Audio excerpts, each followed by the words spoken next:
Hello' লাৰ্নাৰ্ছ, আজি আমি বিভিন্ন কম্পিটিটিভ এক্সামৰ কাৰণে কেইটামান গুৰুত্বপূৰ্ণ প্ৰশ্ন আলোচনা কৰিম। গতিকে ভিডিঅ'টো স্কিপ নকৰাকৈ প্ৰথমৰ পৰা শেষলৈকে ভালদৰে চাব। আৰু প্ৰথমবাৰৰ কাৰণে মোৰ চেনেলটো চাই থাকিলে চেনেলটো ছাবস্ক্ৰাইব কৰিবলৈ নাপাহৰিব। বলক এতিয়া আমি আৰম্ভ কৰিছোঁ। Question number 1, choose the correct tense of verb the Brahmaputra blank through Assam. Option A flow, option B flows, option C is flowing, option D has flown. Brahmaputra অসমৰ মাজেৰে বৈ গৈছে, এইটো এটা চিৰসত্য ঘটনা হয়। আৰু চিৰসত্য ঘটনা হ'লে কি হয়? প্ৰেজেণ্ট ইনডেফিনিট বা প্ৰেজেণ্ট চিম্পল টেন্স হয়। প্ৰেজেণ্ট চিম্পল টেন্সৰ গঠন কি? Subject plus V1 plus object. আৰু ছাবজেক্টটো যদি থাৰ্ড পাৰ্চন ছিংগুলাৰ নাম্বাৰ হয়, তেনেহ'লে কি হয়?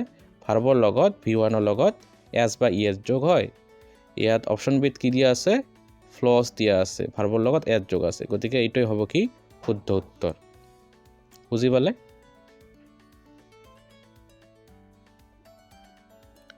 Question number 2, what is the opposite of bachelor? Bachelor শব্দটোৰ বিপৰীত শব্দ কি? বেচেলৰ মানে হৈছে অবিবাহিত পুৰুষ। আৰু ইয়াত অপশ্যন এ দিয়া আছে madam, option B lady, option C madam, option D স্পিনিষ্টাৰ।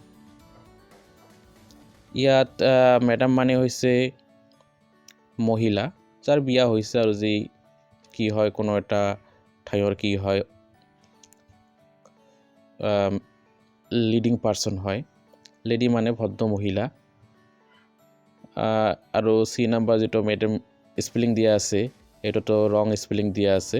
আৰু ডি নাম্বাৰ দিয়া আছে স্পিনিষ্টাৰ, এইটো মানে হৈছে অবিবাহিত মহিলা। তো বেচেলৰ মানে হৈছে অবিবাহিত পুৰুষ আৰু স্পিনিষ্টাৰ মানে হৈছে অবিবাহিত মহিলা। অবিবাহিত মহিলা। গতিকে শুদ্ধ উত্তৰ কোনটো হ'ব? ডি।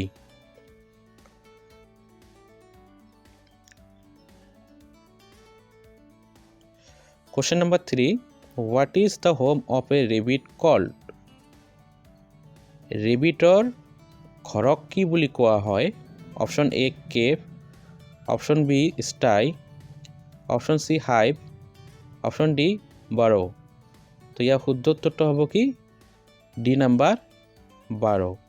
ৰেবিটৰ যিটো হোম ঘৰ তাক কি বুলি কোৱা হয়? বাৰো বুলি কোৱা হয়। কেভ মানে গুহা। ষ্টাই এইটো হৈছে লায়ন য'ত থাকে, লায়নৰ ঘৰক বুলি কোৱা হয় ষ্টাই। হাইভ মানে হৈছে মৌচাক, তাৰমানে মৌমাখিৰ ঘৰ। গতিকে ইয়াত উত্তৰটো কি হ'ব? বাৰো।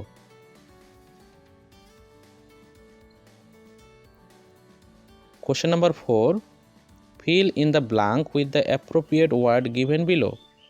Please give me blank of the cake. Option A, option B, an, option C, the, option D, half. এর পিছত কেতিয়াও অফ নবহে, গতিকে এইটো উত্তৰ নহ'ব। এনৰ পিছতো অফ নবহে, গতিকে এইটো উত্তৰ নহ'ব। দাৰ পিছতো অফ নবহে, গতিকে এইটো উত্তৰ নহ'ব। ইয়াত অকল হাফৰ পিছত অফ বহে, সেইকাৰণে শুদ্ধ উত্তৰটো হ'ব D number. Please give me half of the cake. অনুগ্ৰহ কৰি কেকখনৰ মোক আধা অংশ দিয়া। Question number 5, fill in the blank with the appropriate verb. সঠিক ভাৰ্বটোৰে কি কৰিব লাগিব? ব্লাংকটো ফিল কৰিব লাগিব। He did not blank to school today. Option A, go. Option B, goes. Option C, went. Option D, gone. He did not go to school today. ইয়াত option A উত্তৰ হ'ব। বহুতে এইটো ভুল কৰে, ৱেণ্ট লিখি থৈ আহে, কিন্তু যেতিয়াই কি হয় আমি জানো পাষ্ট চিম্পল টেন্সৰ বা পাষ্ট ইনডিফিনিট টেন্সৰ গঠনটো হৈছে subject plus V2 plus object. আৰু যেতিয়া নেগেটিভ চেণ্টেন্স হয় তেতিয়া গঠনটো হয় নেগেটিভ চেণ্টেন্সৰ কাৰণে subject plus did not plus v1 plus object আৰু এই চাৰিটা অপশ্যনৰ ভিতৰত যেহেতু এ নাম্বাৰ অপশ্যনত v1 দিয়া আছে সেই কাৰণে কি হ'ব ইয়াৰ শুদ্ধ উত্তৰটো এ go he did not go to school today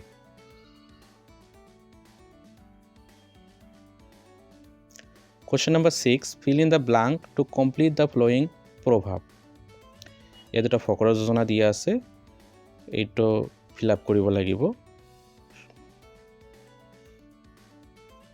An apple in a day keeps blank away option A illness option B doctor option C hunger option D worry illness মানে হৈছে অসুস্থতা ডক্টর মানে চিকিৎসক হাঙ্গার মানে হৈছে ভোক ক্ষুধা ওরি মানে হৈছে চিন্তা তো আমি যদি প্রতিদিনে এটা কই কি করো আপেল খাও তেন হলে কি করে এটো আমাক সুস্থ রাখে তার মানে কি তো আমার ডক্টরের প্রয়োজন নহয় গতিকে অ্যানসারটা হবে কি উত্তরটা কি হবে B an apple in a day keeps doctor away মানে সদায় আমি যদি এটা আপেল খাও তেনেহলে ইয়ে কি কৰিব ডক্টৰক আঁতৰত ৰাখিব তাৰ মানে আমাক সুস্থ ৰাখিব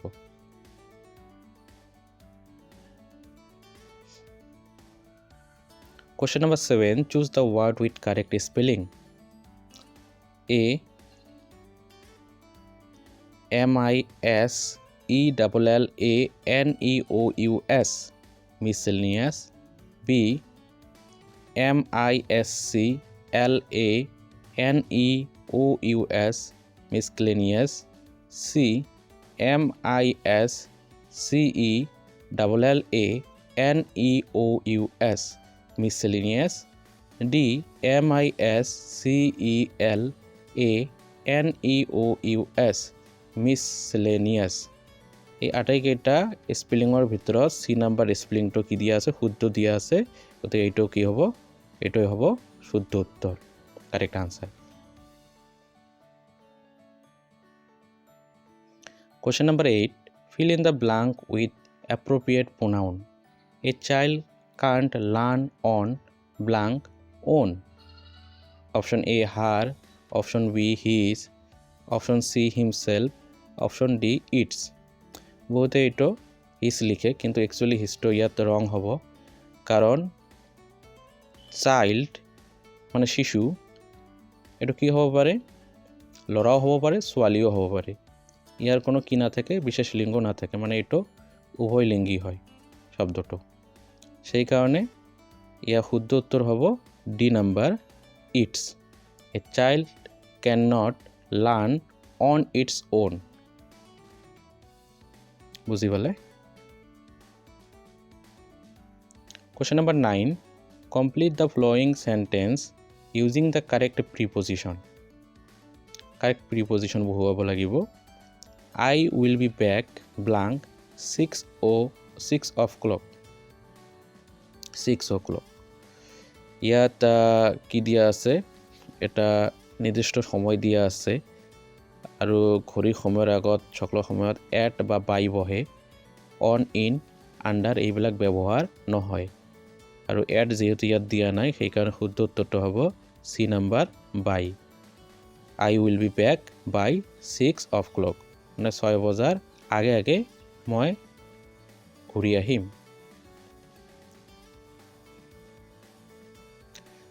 Question number 10 what is the plural of ox ox শব্দটোৰ plural number কি option A oxes option B cattle option C oxen option D oxens বেছিভাগ কি কৰা হয় ওয়াৰ্ডৰ শেষত s বা es যোগ কৰি plural number কৰা হয় কিন্তু ox ইয়াৰ plural number শেষত en যোগ কৰি কৰা হয় সেই কাৰণে ইয়াৰ শুদ্ধ উত্তৰটো হ'ব C number oxen ox plural number কি হ'ব অক্সেন